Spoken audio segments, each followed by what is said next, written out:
Bienvenidos a El Orden del Caos, un espacio donde hablamos de cine, series, libros y tendencias actuales desde una perspectiva filosófica. Un programa de la Facultad de Filosofía y Letras, conducido por Marco Sanz y Juan Diego Béjar. El Orden del Caos, donde la única condición es pensar. Iniciamos.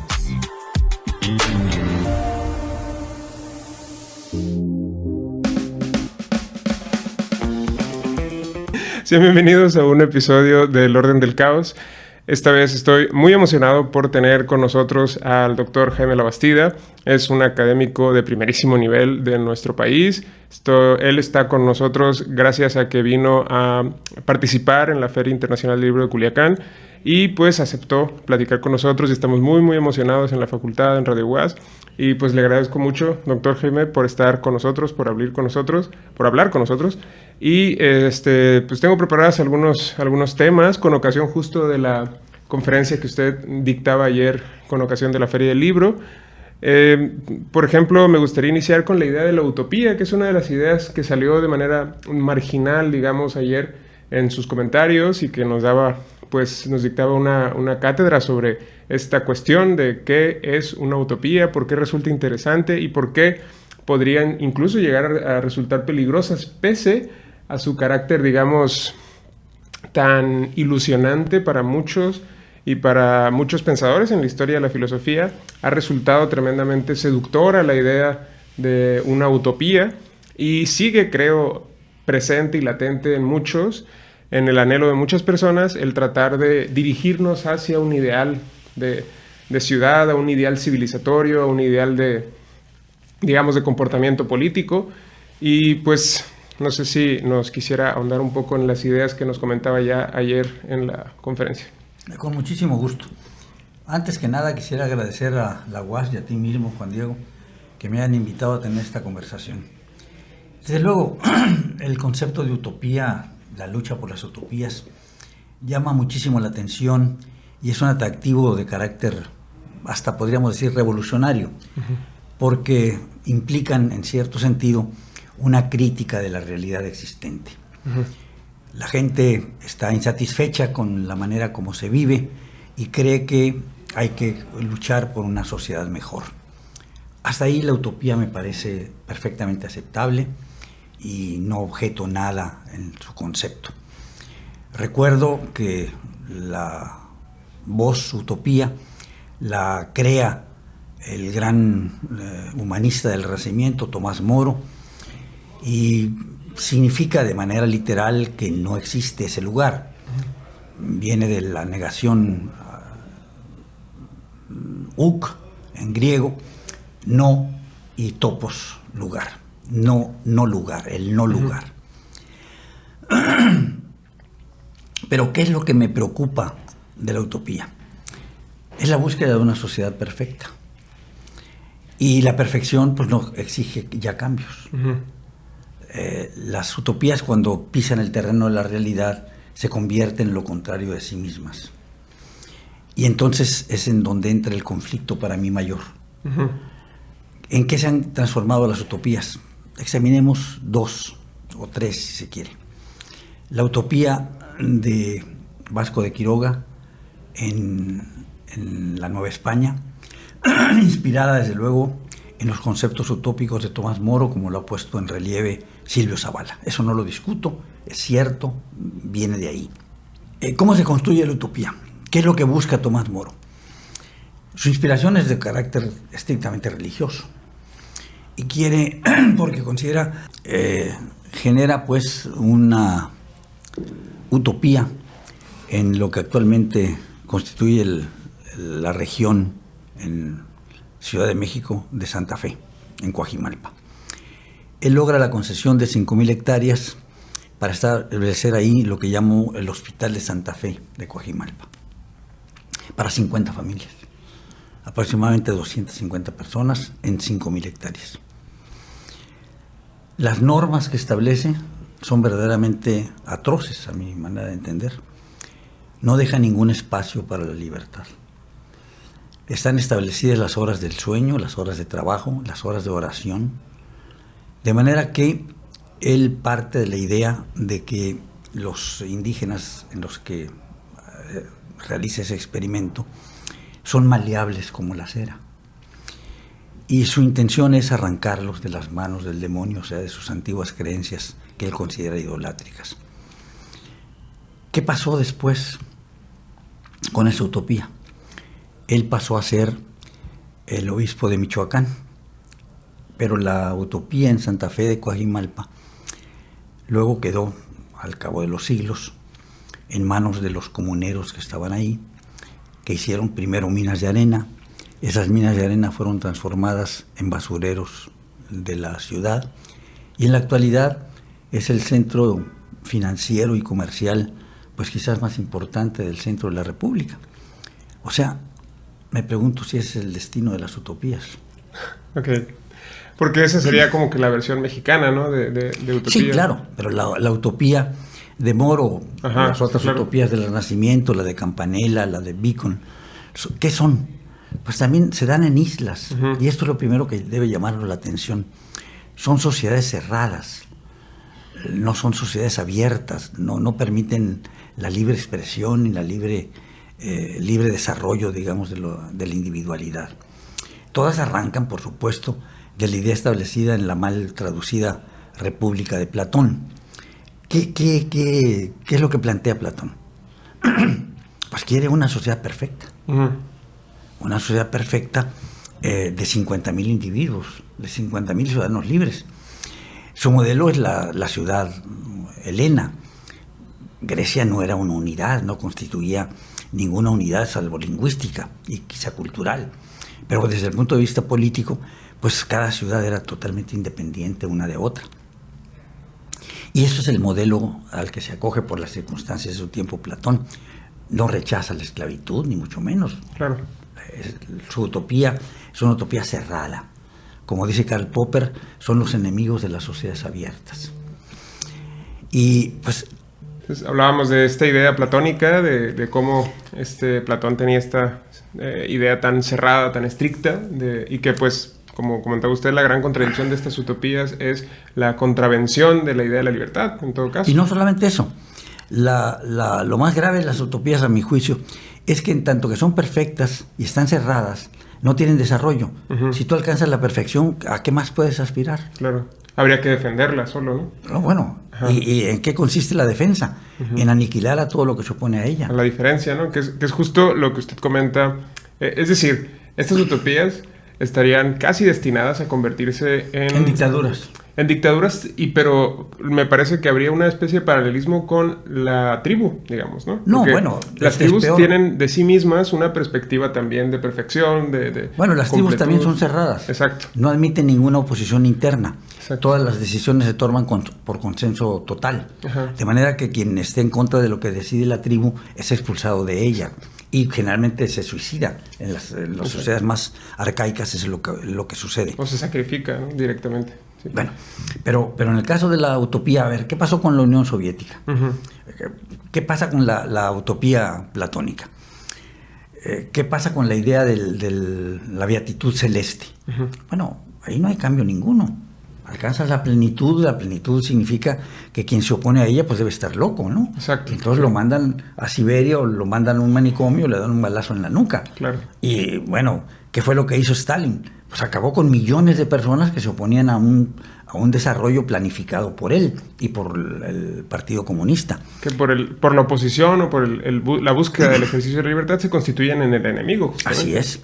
La visión del utópico, digamos, ¿no? O el dictador. Porque vuelvo a lo mismo. La utopía es una sociedad perfecta, equilibrada totalmente.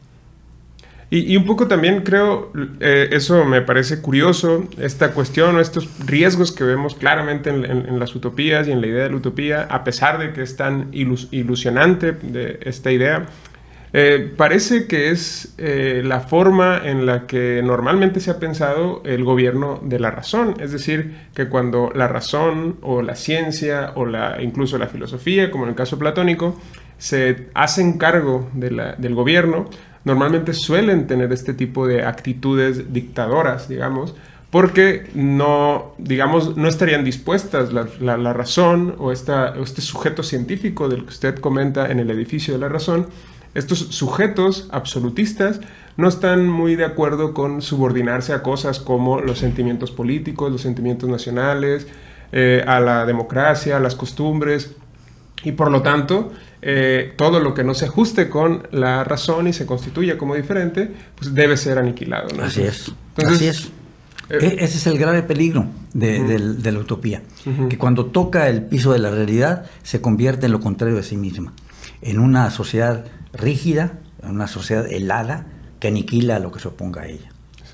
En su origen me parece importante, porque es una crítica de lo existente, es el anhelo de algo mejor, pero hay que ver que siempre lo mejor es transitorio, y es lo contrario de lo que opinan los utópicos. Exacto, como la oposición que usted comentaba ayer entre sabiduría y filosofía, que usted comentaba que la sabiduría sería esta idea, digamos, que no admite cambios, mientras que la filosofía sería eminentemente la búsqueda de cambios, la búsqueda de progreso, la búsqueda de, digamos, de nuevo conocimiento, y que eso implica que pues habría que plantear preguntas a lo establecido, a lo que está operativo, digamos, en la polis o en la academia, y que por lo tanto, digamos, entender esta idea de sabiduría como el simple conservar lo que se tiene y tratar de restringir eso que se tiene de cualquier cambio, pues sería una actitud antifilosófica, que es algo parecido a lo que usted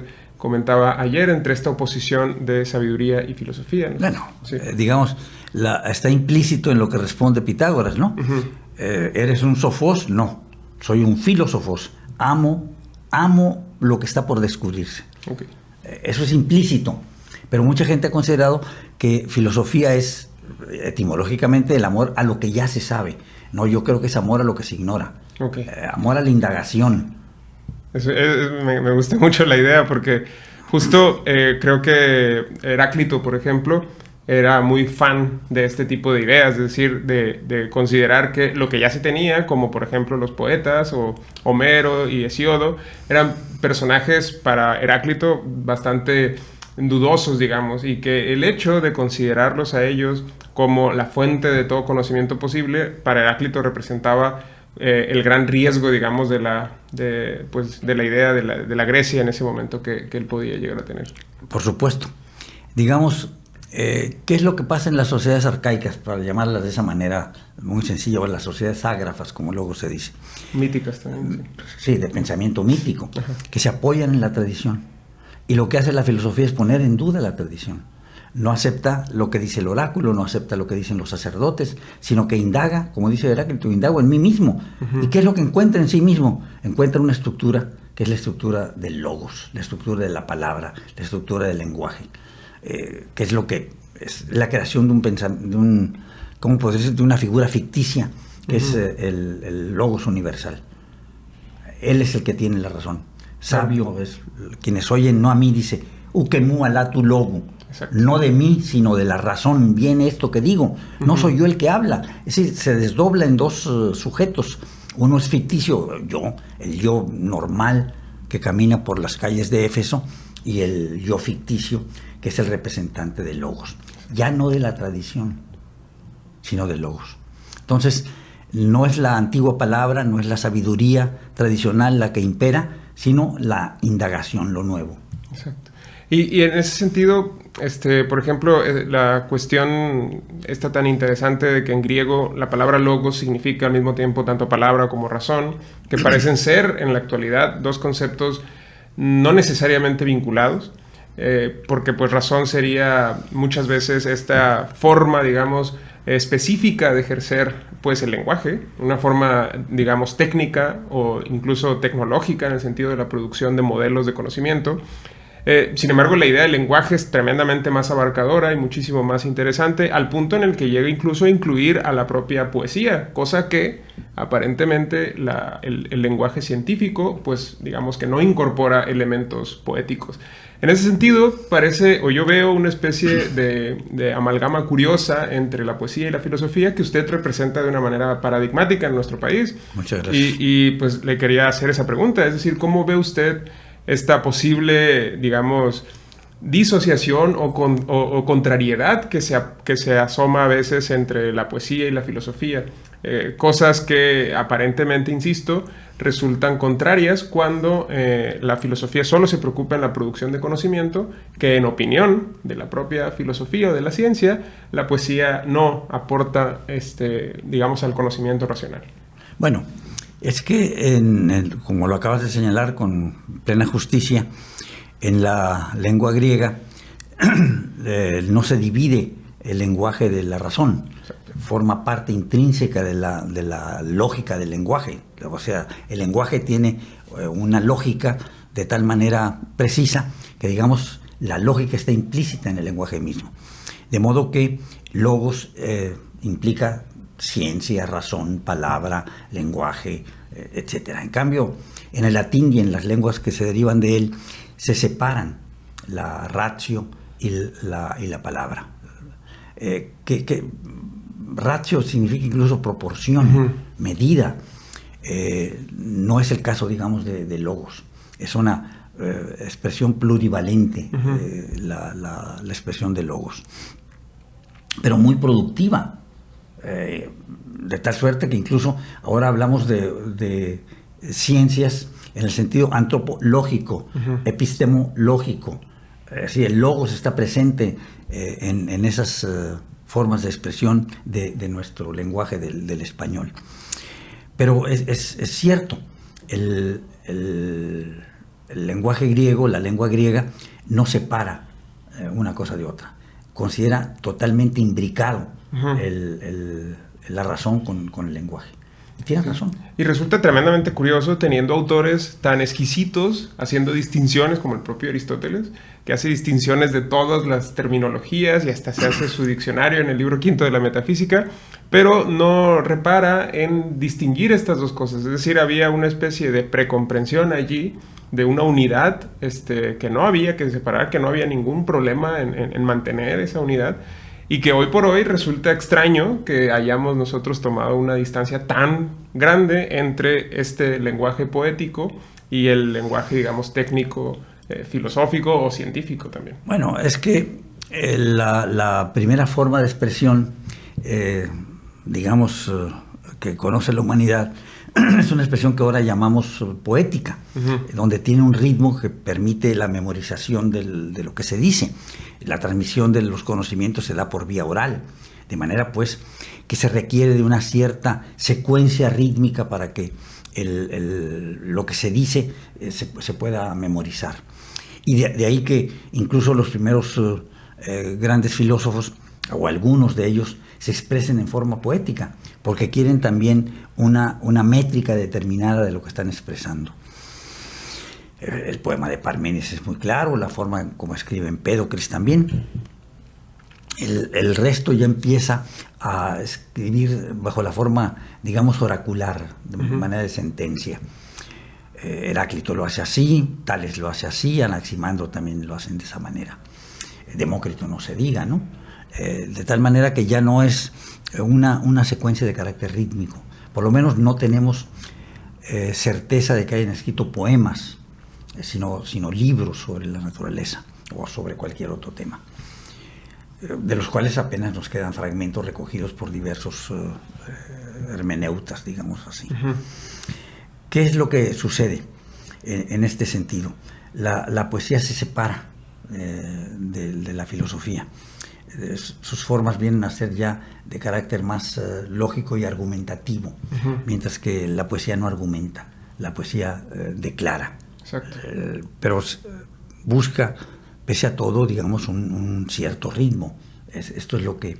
Y hay metáforas. Aunque también la filosofía sigue usando metáforas. Claro. Esto exacto. En el lenguaje es casi imposible de... Que, por ejemplo, Mauricio Beuchat recupera a cada rato estas ideas de la metáfora y la metonimia como estructuras no meramente poéticas o no meramente reservadas a la literatura, sino como herramientas útiles a la hermenéutica, justo que como comentaba usted. Bueno, sí. Decimos ley de la naturaleza, pues es una comparación, es una metáfora con lo que existe en la sociedad. Exacto. La sociedad, a través de los órganos de gobierno, sean digamos, autocráticos o no, o sean por la vía de parlamentos, establecen leyes, pero la naturaleza establece de esa manera leyes, no. Ajá. Es una mera comparación. Decimos, hay leyes naturales. ¿Quién las estableció? ¿Cómo Exacto. se establecieron? ¿En qué parlamento se discutió esa ley? Se firmó ese decreto. Sí, es curioso porque es quizá la forma más natural, ¿no? En que comprendemos esta estabilidad o esta permanencia que aparece en el mundo y que pues, nos place tanto, incluso a nivel biológico. Se dice que nuestro cerebro ha sido desarrollado de tal manera que disfruta de reconocer patrones. Y quizá esa sea una de las razones por las que disfrutamos tanto de cuestiones como la filosofía y ver en los modelos filosóficos y de racionalidad estos patrones que vemos que se manifiestan en el cosmos y en el universo. Y justo por eso quería preguntarle, porque me resulta bastante interesante, justo volviendo a su texto del edificio de la razón, cómo usted recupera en primer lugar a Heráclito y luego a Parménides como dos de los primeros pasos que da esta, digamos, edificación, que a usted le interesa mucho esta idea de la edificación de la razón.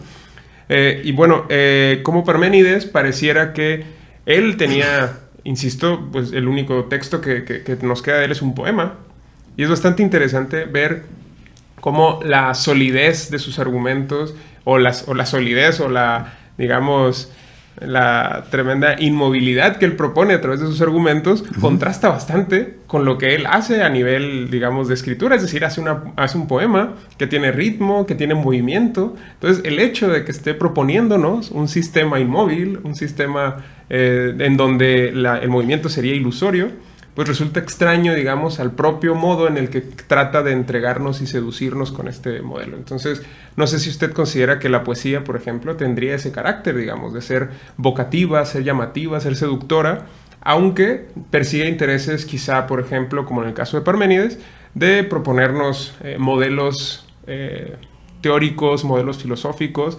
Y justo por eso le quería hacer esta pregunta, porque en esta idea del edificio de la razón, cuando usted habla del sujeto científico, me resultó bastante interesante preguntarle ahorita si usted considera que el sujeto poético y el sujeto científico, como dos formas de ejercer uso de la palabra, fueran de alguna manera incompatibles hoy en día, a pesar de que, como insisto, Parménides no es el caso. Parménides es un ejemplo muy claro de un sujeto poético persiguiendo hacer ciencia, persiguiendo configurarse como un sujeto científico. No sé si sean incompatibles. Okay. Lo que sí puedo decir es que son diferentes. Claro.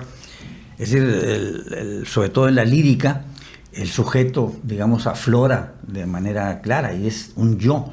Claro, se desdobla, no es el yo en sentido estricto, digamos, personal, el que está... Te lo diré tan sencillamente como esto. Hablar de amor no es hacer el amor. Claro. Hay una diferencia clara entre un poema de amor y el acto amoroso. Claro. Pero incluso cuando se escribe el poema de amor, pues el recuerdo de lo que sucedió o de lo que se propone, pues es muy diferente de lo que está plasmado en el texto. La palabra no crea la realidad, la expresa, digamos así. Pero en el caso, digamos, de la filosofía, se trata de un nosotros, de un yo impersonal. Incluso buena parte de los filósofos escriben de esa manera. Nosotros creemos, como una especie de semejante al yo majestático, ¿no? Nosotros, nos el rey, firmamos este documento, nosotros, we the people, ¿no? Nosotros, el pueblo de Estados Unidos, decreta esta constitución. Entonces, este es el juego extraño del sujeto científico, que se identifica no con un personaje real, sino con un personaje ficticio. Exacto. Que es un nosotros que significa la razón. Es objetivo. No están mis sentimientos aquí involucrados. Incluso lo vemos en el caso de los antropólogos sociales, que tratan de no contaminar, digamos, aquello que examinan desde el punto de vista social en el pueblo al que van, con sus ideas preconcebidas, sino que tratan de verlo tal como es él, digamos, sin agregados extraños. Muy difícil de hacer, claro, porque siempre lleva uno la impronta de lo que es, pero en cierto sentido se trata de una objetividad que debe quedar ahí plasmada. de una objetividad utópica en todo caso, ¿no? Porque es muy difícil de lograr. Es que es lo que iba a preguntarle, ¿hasta qué punto cree usted que la objetividad que busca la ciencia, la objetividad que busca el sujeto científico, puede ser entendida también de esta forma, es decir, como un objetivo utópico, es decir, inalcanzable, y que en todo caso, si vemos su traslación a la política, como usted mismo nos advertía ayer, pues resultaría incluso hasta peligroso pensar en que el sujeto científico se convirtiera en el sujeto político. Bueno, sí. Pues es que es una imposición, ¿no? Claro. Lo que yo digo es la ciencia. ¿Qué es lo que pasó en el proceso de construcción de la Unión Soviética? Las leyes de la historia eran conocidas. Uh-huh. Simplemente aceleramos el proceso histórico, pero esto va a suceder aunque yo no lo quiera. Simplemente acelero el proceso de la historia y decido que esto debe ser así. Entonces son ingenieros sociales. Exacto. Que construyen un mundo según sus ideas preconcebidas y obligan a que todo el mundo se ajuste a ella. Es una desgracia. Exacto. No hay lugar para la crítica. Uh-huh. Es decir, lo que determine el comité central o el partido en cuestión, pues es definitivo. Exacto.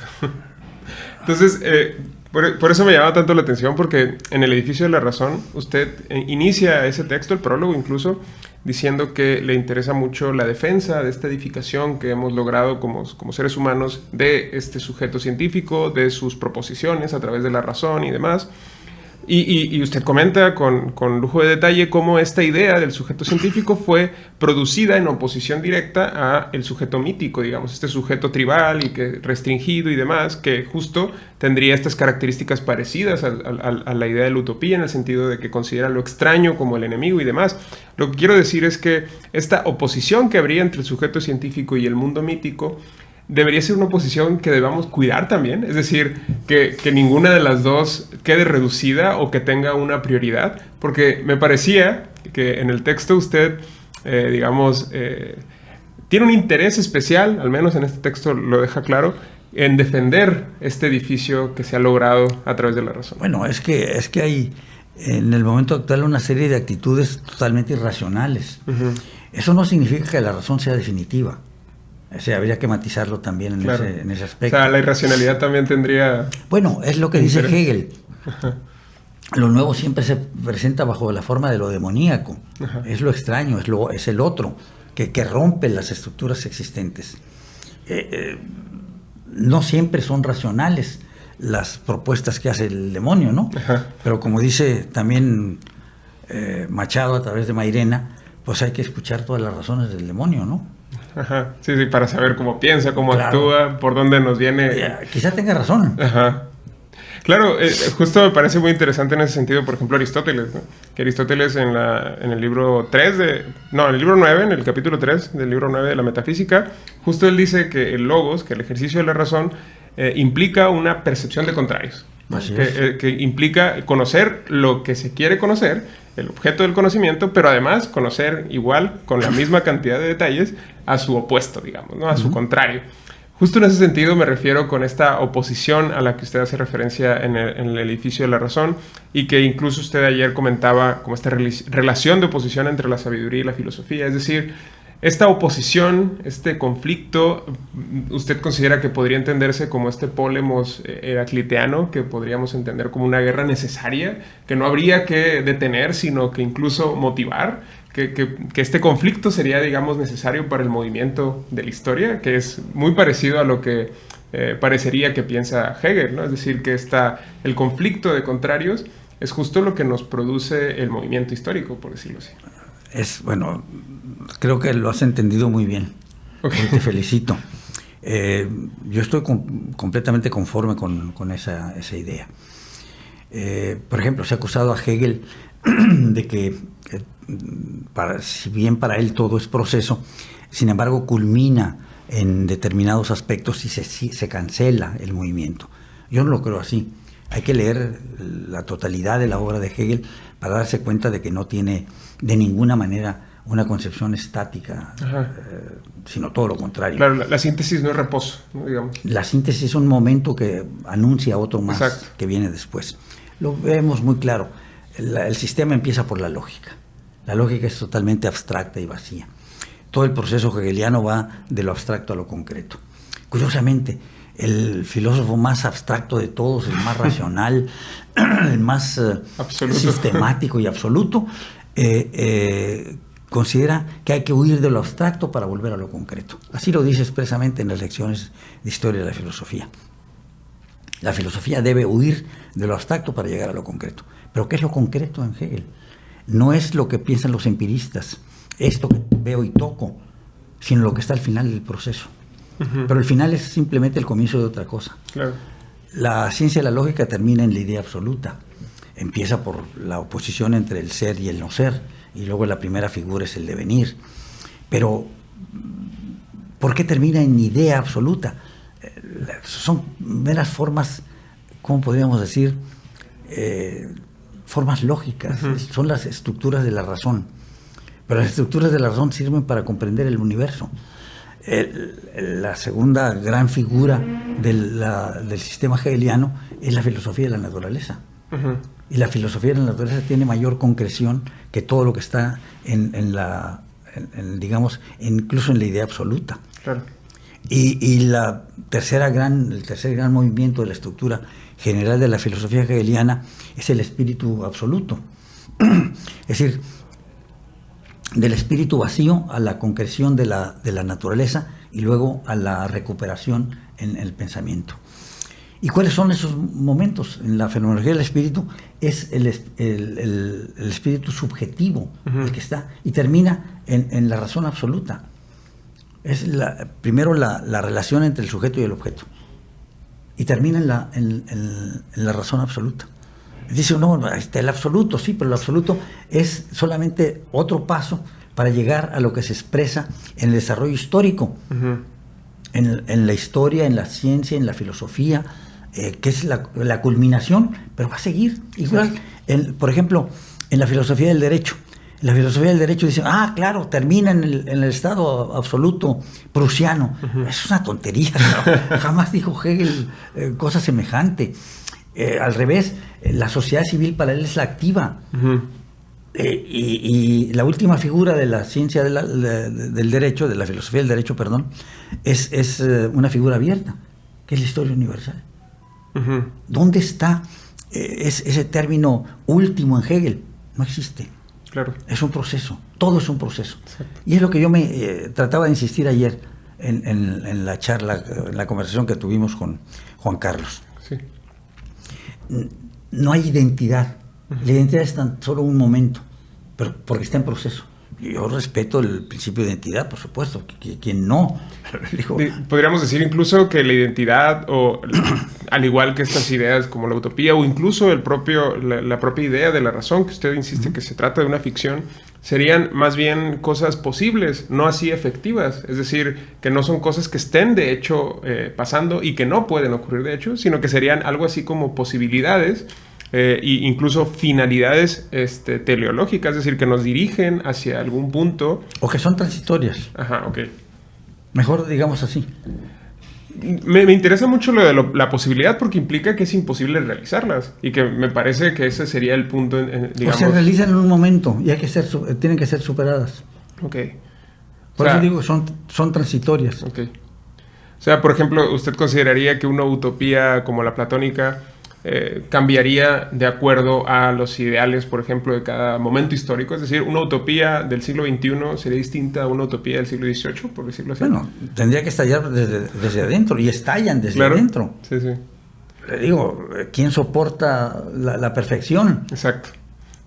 Nadie. Es insoportable, ¿no? Es insoportable. Okay. Todo ángel es terrible, dice Rilke, ¿no? Sí, de hecho, en la película Matrix, que ya es un clásico, no sé si le tocó verla en su momento, pero comentan la idea de que hubo varias versiones de este mundo virtual en el que fue introducida toda la humanidad, y una de sus primeras versiones de la Matrix habría sido una versión perfecta, casi angelical, ¿no? De un mundo perfecto.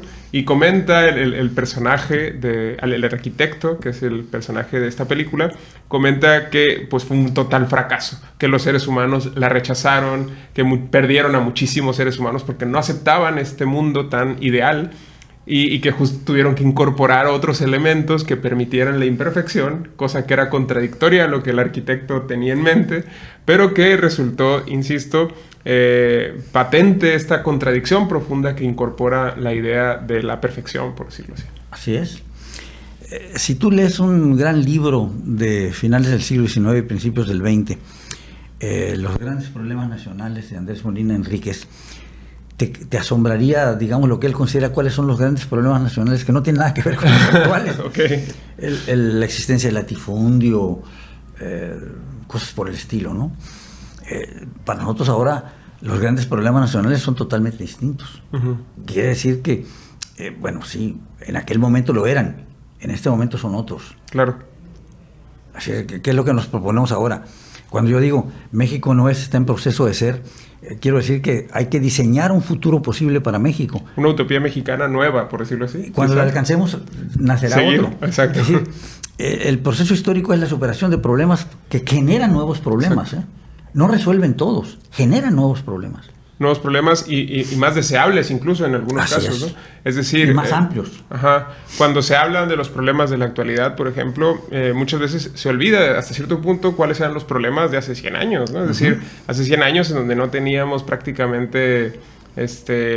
pues incluso se creía hace 100 años que la imposibilidad de producir más alimentos iba a implicar una detención absoluta del crecimiento poblacional. En torno a los años 20 eran las proyecciones que habían. Sin embargo, el descubrimiento de los fertilizantes hizo que se multiplicara por completo y entonces, hoy por hoy, nuestros problemas son más de distribución que de producción, por ejemplo, y vaya problema, digamos, comparado con lo que tenían hace 100 años. A ver, si uno lee a Malthus, y dice, los elementos crecen en progresión matemática o aritmética, y la población crece de manera geométrica, claro. Pues ahora seríamos 150,000 millones de seres humanos y no alcanzaría para nada. Claro. Es decir, se equivocó en sus cálculos numéricos. Tú dices perfectamente bien, no solamente no se han extendido las zonas de cultivo, sino que las zonas de cultivo trabajan ahora de manera intensiva. Más eficiente. Más eficiente y producen muchísimo más. Exacto. No puedes estar en contra de ese desarrollo tecnológico, claro. ¿No? La tecnología es imparable. Exacto. Sí, claro, y se dice claramente que la tecnología, cuando es lo suficientemente avanzada, resulta mágica para quien no la conoce. Y justo es lo que hoy tenemos, ¿no? Hace 20 años hubiera resultado mágico el tener aparatos como los que tenemos ahora, de comunicación y demás. Bueno, y la producción por hectárea, digamos, exacto. Era en la época, digamos, mesoamericana, los mesoamericanos producían quizás media tonelada por hectárea. Claro. Si bien iba con la coa, no podían enterrar más allá de una cierta proporción de la tierra. La coa, el instrumento de madera aguzada, ¿no? Y ahora se producen 13, 14 toneladas por hectárea de maíz. Entonces, ¿podemos estar en contra de eso? Sería una estupidez, claro. ¿no? Sí, Algunos lo piensan. Algunos lo piensan, claro. Pero bueno, ahí, insisto, creo que sería interesante recalcarlo, que el hecho de que haya una oposición, insisto, debe ser tremendamente bueno, digamos, para la discusión y para que... Pero es la oposición retardataria. Ajá, hay dos tipos exacto. de oposiciones. Una oposición que ve hacia el futuro y una que ve hacia atrás. Ok, exacto. Bueno, otra cosa que quería comentarle, pues, de acuerdo con... Bueno, usted presidió esta asociación, no es asociación, es esta... Asociación Filosófica de México. Sí, pero me refería a la institución que tenemos dedicada a la preservación de la lengua en México, que es la Academia Mexicana de la Lengua. Usted la presidió hasta hace muy poco, creo. Y me resulta interesante preguntarle en ese sentido por... pues usted, insisto, conoce y representa bastante paradigmáticamente bastantes usos de nuestro sistema de comunicaciones, ¿no? Del español. Es uno de los sujetos de primer orden, digamos, en el uso de este sistema de comunicaciones. Y existe un fenómeno que ha dado mucho de qué hablar últimamente, que es esta cuestión o esta... idea del lenguaje inclusivo, ¿no? Que se dice que el sistema de comunicación que tenemos no es quizá lo suficientemente incluyente con los sujetos políticos que se están gestando actualmente y que por lo tanto habría que intentar repensar las formas gramaticales, las formas usuales que tenemos para hablar y para referirnos. Y quiero citar, por ejemplo, a Arturo Saldívar, que es el presidente de la Suprema Corte de Justicia de la Nación. Él mismo comenta que la función de este tipo de lenguaje, más allá de ser un movimiento académico, que lo es, pero en muy poca proporción, sería más bien un movimiento político e incluso un movimiento, digamos, pragmático, en el sentido de querer establecer el punto, de hacer visible que las formas lingüísticas que tenemos de nuestro sistema de comunicación, pues no es quizá lo suficientemente apto para los nuevos retos o para las nuevas y futuras problemáticas que tenemos. ¿Qué opinión le merece este fenómeno? Bueno, primero hay que reconocer de qué manera se forma el lenguaje. Claro.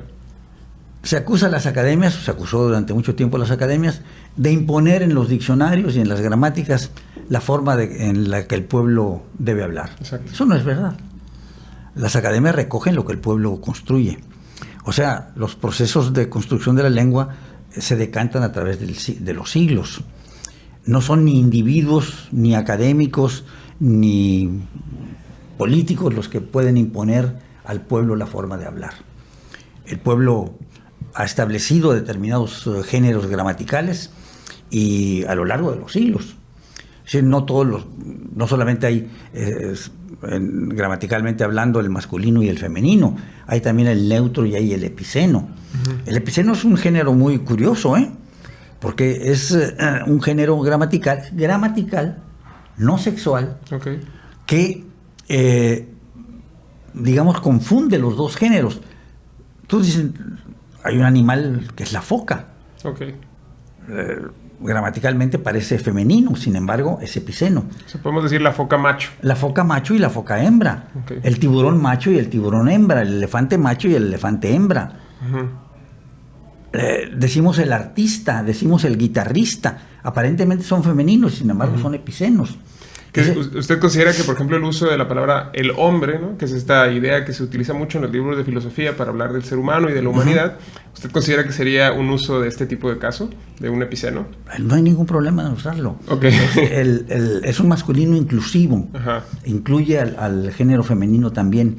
Pero no es porque haya habido una reunión política de varones que dijera no vamos a excluir a las mujeres en el uso de este género. Ajá. No, se ha decantado a lo largo de los siglos. Yo en ese sentido tengo un ejercicio que le propongo continuamente a mis estudiantes, que le escuché a un académico de la UNAM.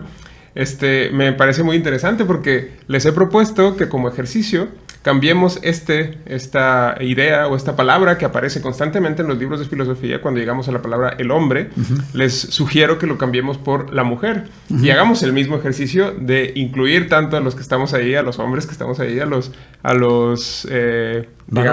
varones, ¿sí? Y me parece interesante el ejercicio porque cambia el modo en el que percibimos el texto y resulta más evidente el interés que tendríamos o el esfuerzo que tendríamos que hacer como hablantes para incluirnos en esta expresión que no es normalmente usada de esta manera. Por eso sería, es un ejercicio interesante y revelador de los sesgos que podría producir el hecho de usar esta expresión el hombre con un interés incluyente. Es decir, ¿usted qué opina de esto? ¿Usted considera que este ejercicio sería útil? Mira, yo creo que la lucha en favor de la igualdad de los sexos del hombre y la mujer es un problema de carácter social. Ajá. Hay que luchar efectivamente por que queden abolidas estas diferencias atroces entre hombres y mujeres. Debe haber igualdad en el trabajo, igualdad en muchas cosas, pero también hay diferencias. No podemos soslayarlo. Y no veo por qué llevar esto al nivel de la gramática. Uh-huh. No se logra nada con hablar de el hombre y la mujer, en cada texto, uh-huh, si en la práctica la mujer es asesinada, claro, y violada y sistemáticamente aplastada. Claro. Es decir, hay que luchar por los cambios reales en la sociedad. Y no solamente por esta lucha inútil que nació en las universidades norteamericanas. Uh-huh. Se habla mucho de colonización, sí, claro, y de abandonar usos que vienen de otros países, y este es un uso que viene de otro país. Es importado, digamos. Es totalmente importado. No. Sí, a mí me parece mucho más importante que se luche contra los feminicidios que están ocurriendo diariamente en la sociedad, a luchar para que se diga el hombre y la mujer, la diputada y el diputado, las y los. Bueno, en mi caso, lo que yo hago en clase es no mencionar el hombre, sino sustituirlo por la mujer. Humano. La mujer. Ah, la mujer. Y trato de proponerles... ¿Y qué respuesta encuentras en tus alumnos? Insisto, resulta curioso ver cómo ellos se asombran. Exacto, el texto aparece de una manera diferente, digamos, cuando se cambia esta palabra.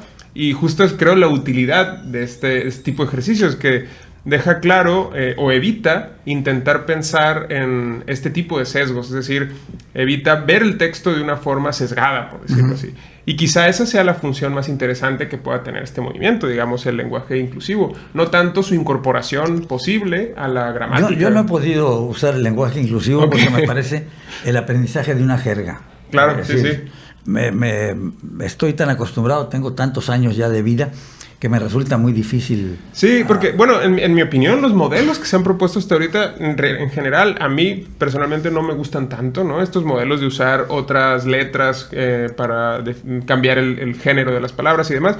Pero, insisto, hay otras maneras de obedecer este interés fundamental, que creo que es totalmente legítimo, de que el lenguaje incorpore a otros sujetos políticos.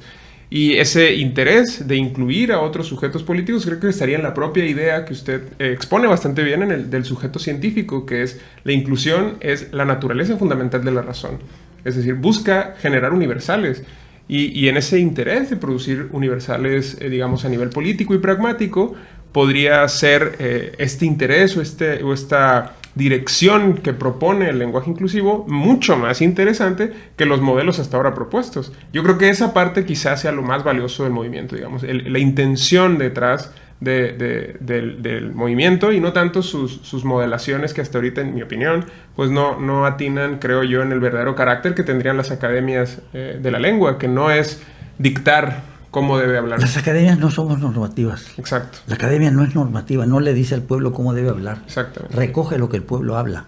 Pero esta confusión es tremendamente natural. Es decir, normalmente el diccionario se utiliza de forma autoritaria incluso, ¿no? Es decir, el diccionario dice que este sentido es el de la palabra. Bueno, pero hay de diccionarios a diccionarios. Exacto, sí. El diccionario de las academias, decimos ahora, no es el diccionario de la Real Academia Española. Claro. No es, durante un tiempo se usaba el acrónimo DRAE. DRAE, sí. El diccionario de la Real Academia Española. No es verdad. Hay algo que debe subrayarse siempre. En la actualidad, la Real Academia Española no dicta lo que está en el diccionario. No es normativa, digamos, sí. No es normativa. Lo hacemos entre las 23 academias de la lengua española.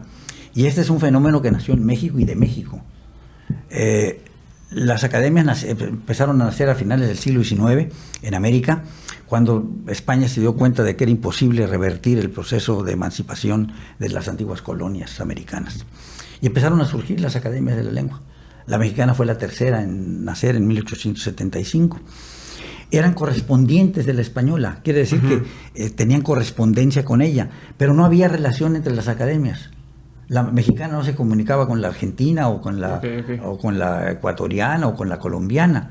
Todas se comunicaban nada más con la RAE. Pero en 1951, Miguel Alemán y la Academia Mexicana, que entonces se llamaba solamente Academia Mexicana, y la presidía un sinaloense, digamos, y esto es también timbre de orgullo. Sí, claro.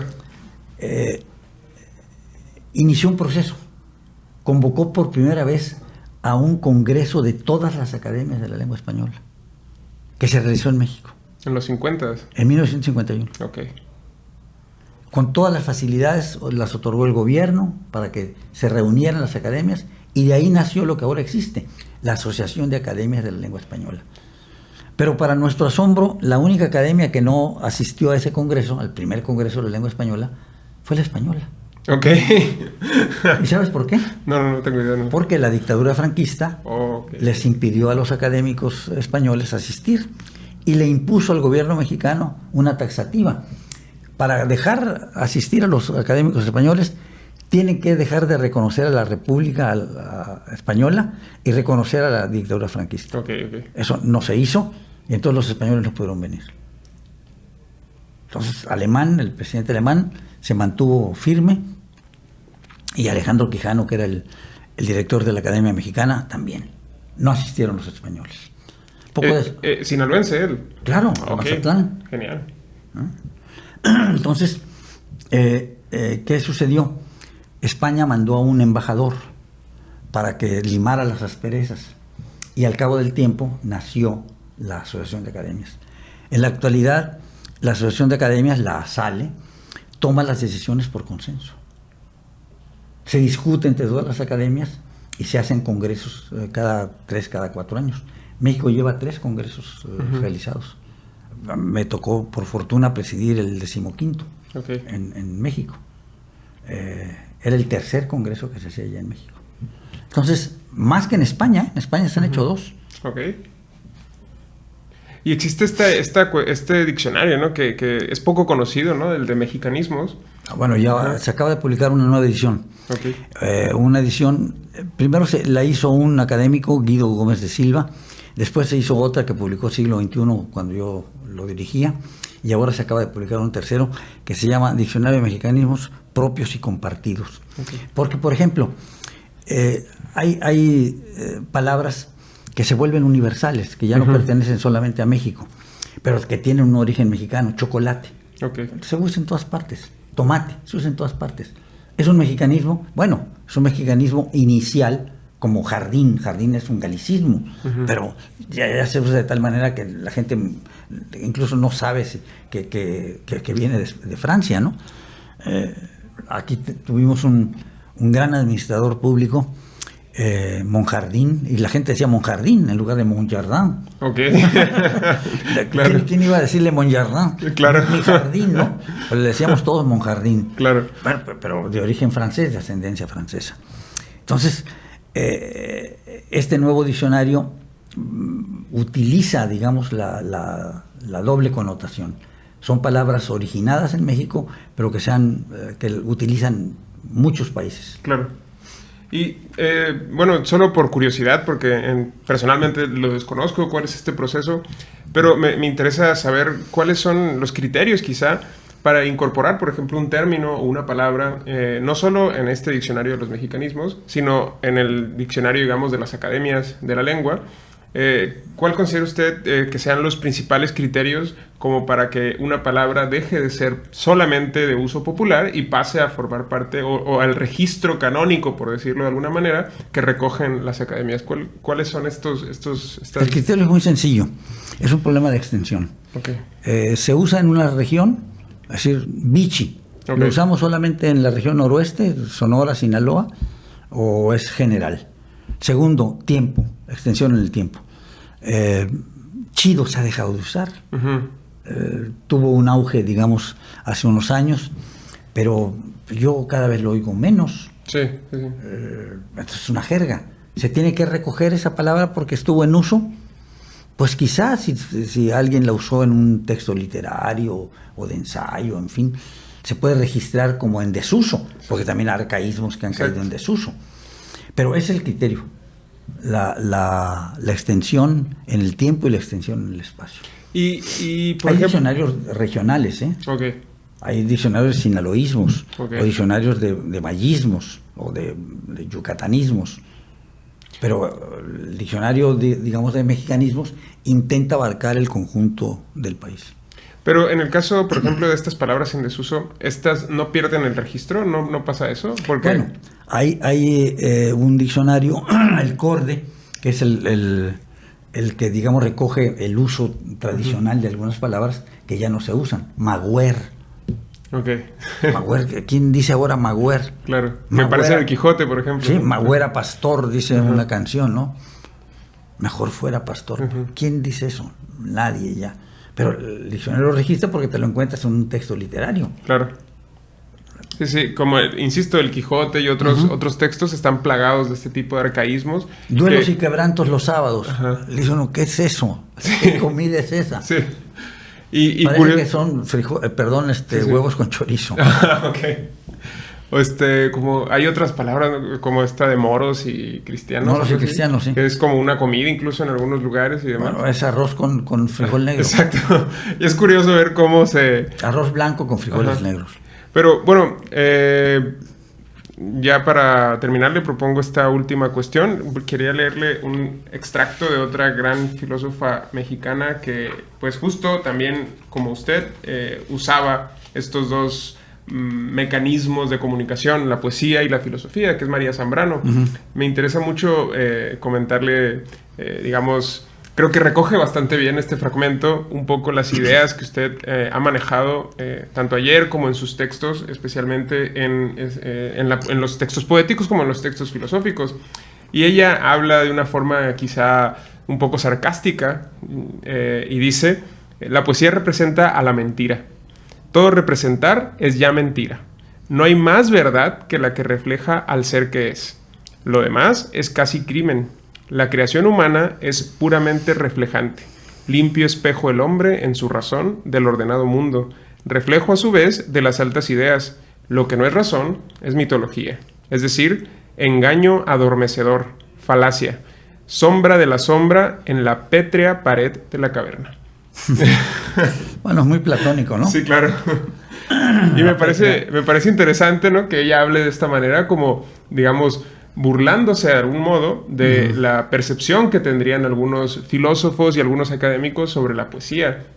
En opinión de usted, ¿considera que esto sigue ocurriendo? Es decir, no, a ver, vayamos por partes. El lenguaje no crea la realidad, sino que la expresa, la representa, ¿eh? Cualquier lenguaje representa la realidad. Pero no solamente representa la realidad, digamos, natural. Yo me pregunto si la función fundamental del lenguaje es la de indicar. Algunos lógicos del lenguaje, o de la teoría lógica del lenguaje, pues dicen que la lógica sirve para indicar lo que realmente existe, que la palabra sirve para eso. El tractatus, ¿no? Por ejemplo. El tractatus, sí, digamos el índice. Pero pues es una forma muy pobre de pensar en el pensamiento, exacto, de creer que el lenguaje solamente indica. El lenguaje crea ciertas realidades, particularmente las de orden abstracto y de los sentimientos. Por supuesto, los animales también expresan sentimientos, dolor, agresión, coraje, necesidad sexual, pero no sirven para crear ideas abstractas. El lenguaje sí tiene esa función. Pero además, la realidad cambia de lenguaje a lenguaje, no solamente de idioma a idioma, no solamente se trata de que el signo sea arbitrario, como dice Ferdinand de Saussure, es que en cada lengua destacas determinados aspectos de los fenómenos naturales. La palabra nuestra luna hace alusión fundamentalmente al aspecto lumínico del planeta. En otras lenguas no es así. Selene no indica los aspectos de la luz de la luna, sino los aspectos, digamos, del tránsito a la luna por sus diferentes fases. Okay. O sea, hay esos matices, pero no es mentira. Es decir, lo mismo en el lenguaje cotidiano que en el lenguaje filosófico, que en el lenguaje poético. Digamos, lo que hace el lenguaje poético es forzar los límites del lenguaje y decir las cosas de una manera diferente a como normalmente se dice. Badajo de plumas. El ave, la golondrina, badajo de plumas. Como la campana, ¿no? La golondrina, para simular el movimiento de la golondrina. O como dice el poeta que más admiro en México, José Gorostiza, la golondrina de escritura hebrea.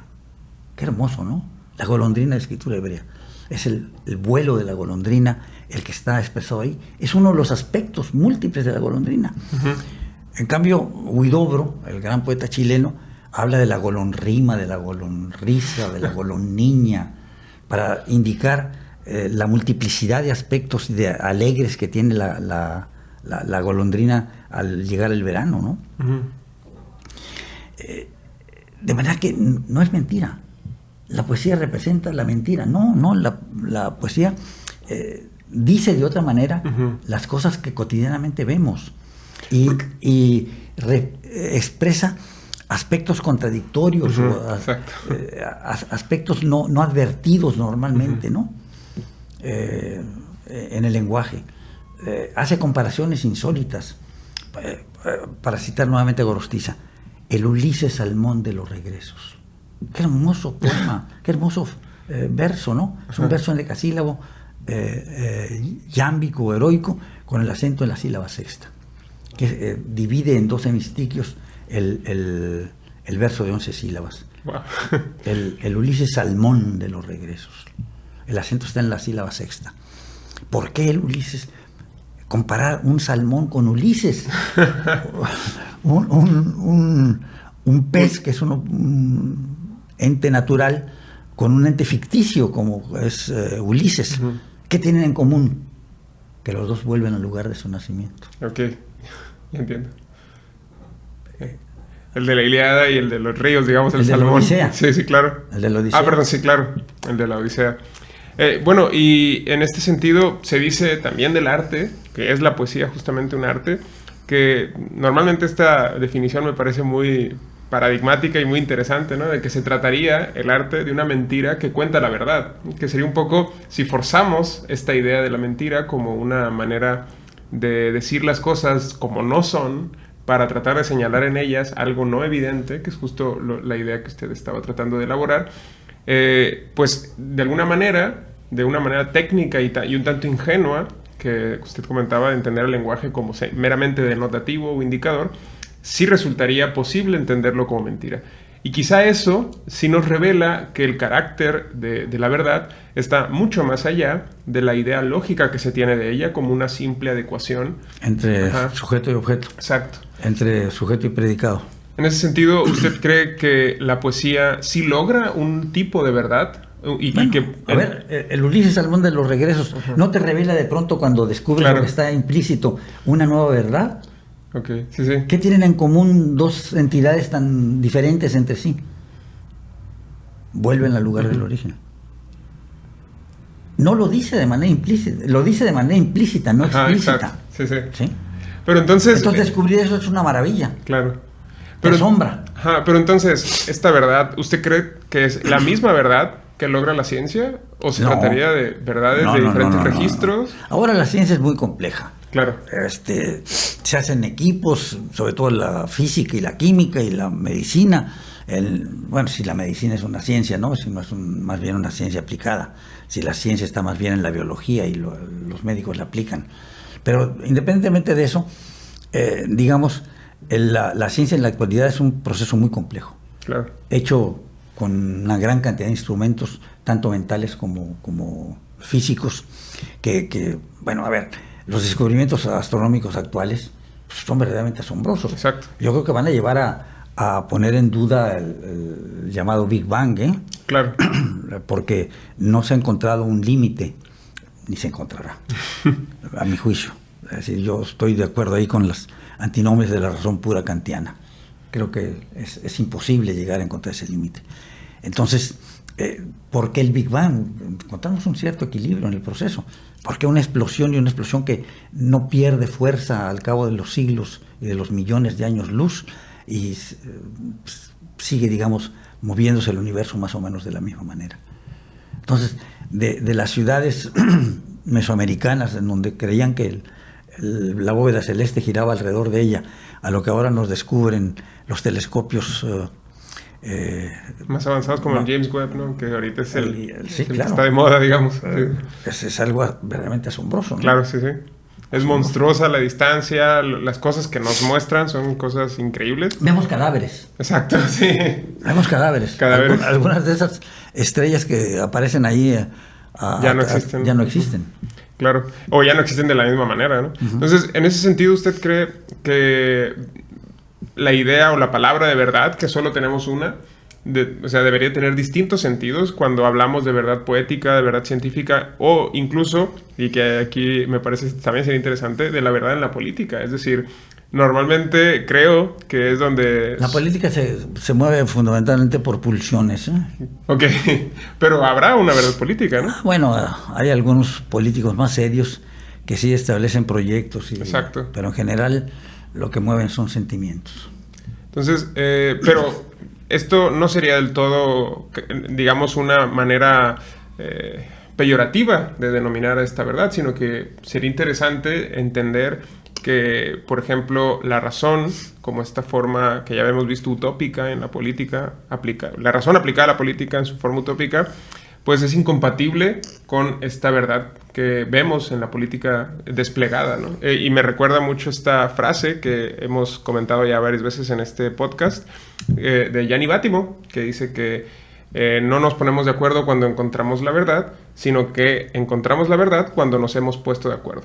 Es decir, que en política la democracia es productora de una verdad cuyo origen, según nos comenta usted, estaría en las pulsiones humanas más básicas, podríamos entender. Bueno, pero es una historia, a ver. Claro. ¿Cómo nace a la vida independiente en nuestro país? Hay dos constituciones a las que quiero referirme. La de Apatzingán y la de 1824. Las dos señalan que la única religión tolerable en el país, con intolerancia a cualquier otra, es la religión católica, apostólica y romana. ¿Aceptamos eso ahora? No, claro que no. Y se pusieron de acuerdo todos. Claro. Y todos la aceptaron. Entonces, ¿el acuerdo genera la verdad? Pues yo lo pongo en duda. Claro. Sí, sí. Creo que todos estaríamos de acuerdo en poner en duda esta verdad, claro. Así es. Ahora estamos de acuerdo con un Estado laico. Uh-huh. Creo que hasta la Iglesia Católica estaría de acuerdo en estas cuestiones. Bueno, quién sabe. ¿Quién sabe? Pero digamos, pues si no, acabaríamos como en Irán con un Estado religioso. Un Estado, ¿no?, totalitario religioso, casi utópico, ¿no? Porque es un poco la cuestión con estos estados. Y el que no esté de acuerdo lo ahorcan. Exacto. El que no esté de acuerdo tiene ese destino irremediablemente. Le quiero agradecer de nuevo. Creo que vamos a terminar aquí para no abusar de su tiempo. Estoy muy contento. Yo podría estar aquí horas y horas hablando con usted. Muchas gracias, Juan Diego. No, yo estoy muy satisfecho de la conversación. Fue una conversación digna, digamos. Claro. Una conversación entre filósofos. No, pues le agradezco mucho. Estoy muy, muy contento. Pues le invito a que en ocasiones próximas que venga a la ciudad podamos seguir dialogando. Sería un honor tenerlo en la facultad, tenerlo en la universidad. Sería un gran honor seguir platicando con usted y aprendiendo de usted, escuchándolo. Y pues le agradezco de nuevo la conversación, la charla, su tiempo. Y le agradezco a quienes nos han estado escuchando. Les agradezco escucharnos. Si quieren más contenido, pueden seguirnos a través de redes sociales, pueden escucharnos a través de Radio UAS, pueden seguirnos a través de YouTube, TikTok, Instagram y Facebook, en donde estaremos compartiendo más contenido. Muchísimas gracias por habernos escuchado y estén atentos para próximos episodios. Muchas gracias, doctor. Muchas gracias, Juan Diego. Muchas gracias.